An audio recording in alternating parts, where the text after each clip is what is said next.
Patiala house court তারা আজকেই আমরা জানলাম যে এভিকশন অর্ডারের ওপর জয় হিন্দ কলোনিতে এভিকশন অর্ডারের ওপর স্টে অর্ডার দেওয়া হয়েছে এবং বলা হয়েছে যে ইমিডিয়েটলি যেন জল এবং ইলেকট্রিক সাপ্লাই যাতে আমাদের কলোনির মানুষরা আবার পেতে পারে।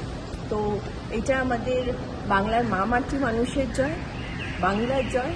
আমাদের মাননীয় মুখ্যমন্ত্রী মমতা বন্দ্যোপাধ্যায় আপনারা সকলেই জানেন এই আন্দোলনে আমরা সামিল আছি। তার সাথে জয় হিন্দ কলোনিতে আমাদের রাজ্যসভার মেম্বাররা দোলা সেন থেকে শুরু করে সাগরিকা ঘোষ থেকে শুরু করে আমার ভাই শামিরুল, সাকিব কোকলে, আমাদের সকলের দাদা সুকেন্দু শিখর দা, ওনারা সবাই মিলে যেভাবে সেখানে জয় হিন্দ কলোনি আমাদের ভাইদের পাশে দাঁড়িয়েছেন, আজকে খুব ভালো লাগছে।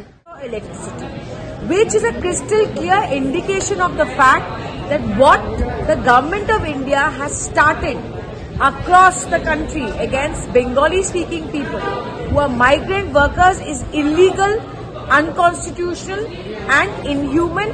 I thank the courts for reinstating these basic facilities to the people of Jai Hind Colony, and this vindicates the stand of our leader Mamata Ji, Chief Minister of Bengal, who has consistently said, in the name of illegal migrants, you are doing racial profiling of Bengali people and harassing them and persecuting them, which is absolutely against the law of the country, and the courts have vindicated. Bangla খবর, আপনার রাজনীতি, আপনার আওয়াজ।